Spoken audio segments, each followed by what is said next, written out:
Voilà, maintenant question 3, on a encore une récurrence. Même principe. Alors, eh bien, on va présenter ça très proprement, toujours. Je vais faire des efforts. Donc, on va démontrer par récurrence que pour tout n appartenant à l'antenne, eh bien, puissance mn vaut p fois b puissance n fois p-1. Et bien, comme d'habitude, initialisation. Voilà. C'est pour n égale 0. On calcule donc à gauche n puissance 0, ça vaut par définition i3, c'est l'identité. Et ensuite, p fois d puissance 0 fois p puissance moins 1 vaut donc p fois i3, puisque d puissance 0 c'est aussi 3. Voilà, i3 c'est l'élément neutre, donc eh bien, multiplié par les matrices, et vous avez p fois p moins 1, comme ils sont inversés l'un de l'autre, on trouve sur i3. Donc c'est vérifié, c'est vrai au rang 0. Maintenant, je vais aller par ici, hérédité. Voilà. Donc, on suppose que pour un certain k appartenant à n, eh bien, on a donc mk vaut p dk p-1. Là, nous n'avons pas. Montrons qu'alors, eh bien, mk plus 1 est égal à p fois dk plus 1 fois p-1. Alors, on part donc de mk plus 1, on dit que c'est mk fois n, et là, on va utiliser cet argument-là, ici, qu'on a admis, puisqu'on vous a dit.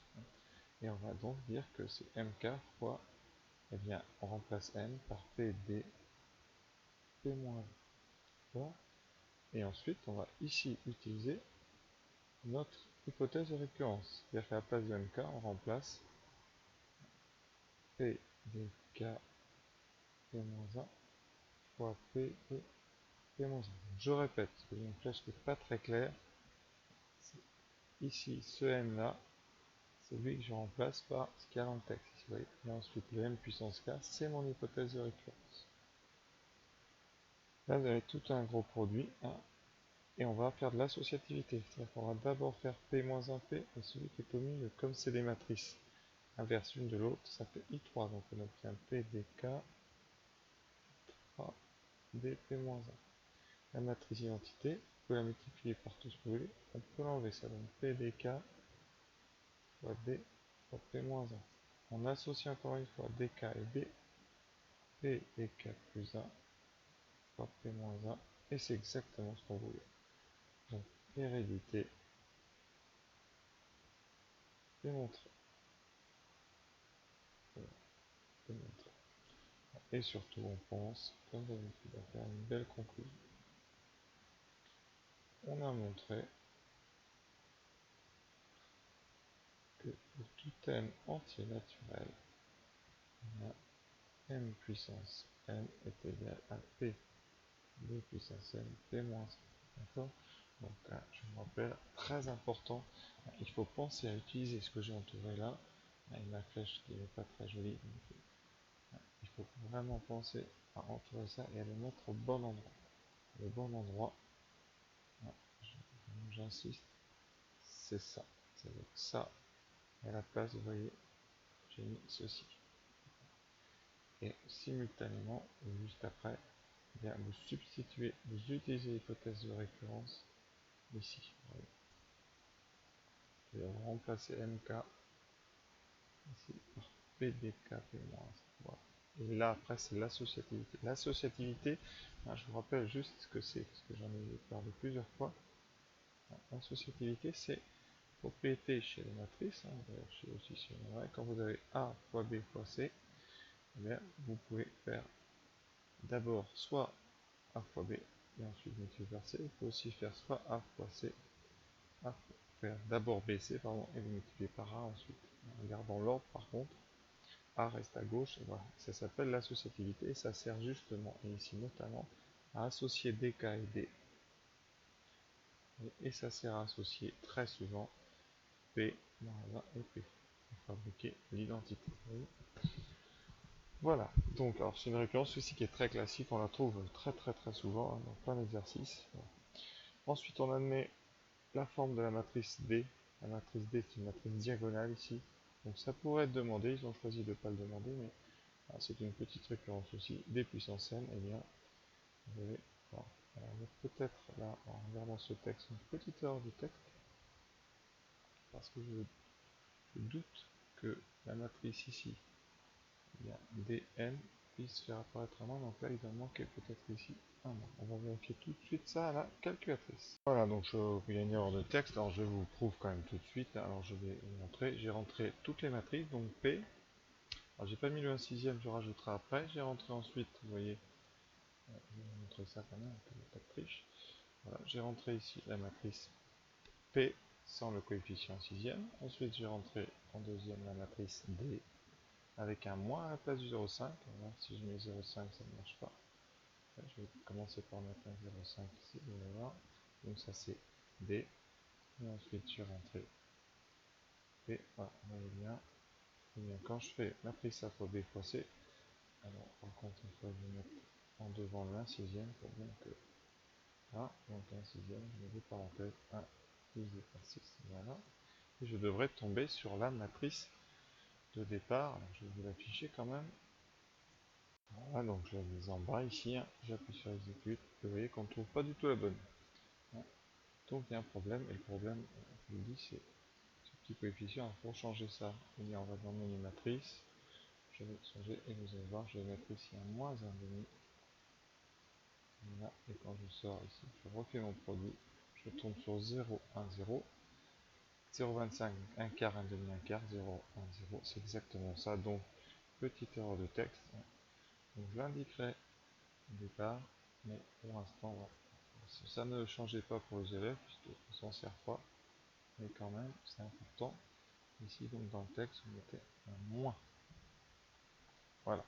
Donc maintenant, il reste la question, la 2, là. Non, pardon, la 4 plutôt, excusez-moi. Vous remarquerez que je fais le problème en même temps que vous, donc je découvre comment là l'erreur. Peut-être qu'il faudrait que je le prépare, mais je trouve ça plus intéressant de faire en direct pour vraiment comprendre les difficultés que peuvent rencontrer les élèves. Alors, question 4.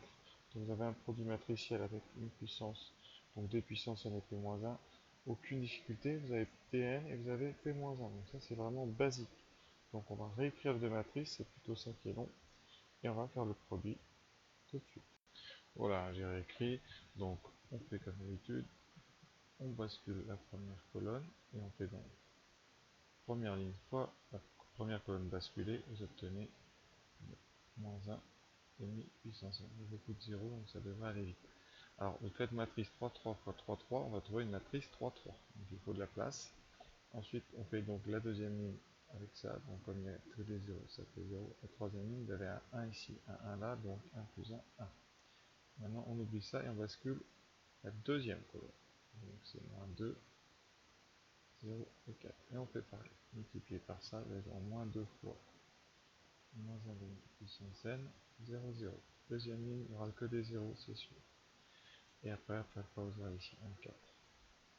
Et après, on bascule la troisième colonne. Donc là, je raye, et c'est donc 1, moins 1 et 1. Vous obtenez donc une fois moins 1 demi puissance n. Ensuite le 0, et après 1, 1. Voilà, la question est faite. Maintenant, passons à la question 4b. Donc là, c'est une question facile.